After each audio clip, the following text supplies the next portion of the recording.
Welcome to lynda.com, offered to you by the Plainsboro Public Library.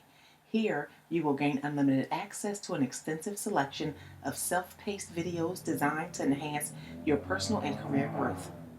To begin, go to the library's homepage and click the Research tab. Scroll through the by subject or alphabetical list of databases until you reach lynda.com. After clicking on the black Lynda rectangle, you must log in. Your library card number and library PIN will serve as your login identification. Once you are signed on, you will be ready to explore all that Lynda has to offer. Your Lynda landing page will look like this.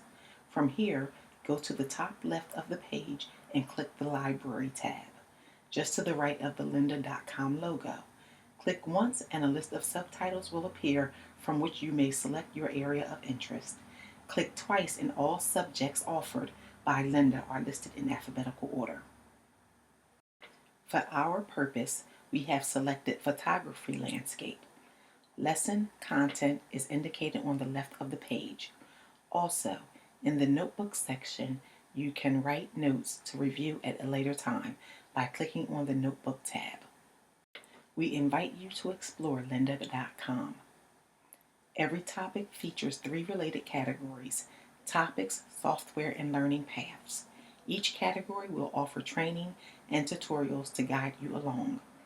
Tools found in this database will help you find the training and tools necessary to create your personalized learning program with graduated skill levels from beginning to advanced. All courses are free and allow you to work at your very own pace. We hope you have enjoyed this presentation. If you have any further questions, please feel free to contact the Plainsboro Library Reference Department at 609-275-2898.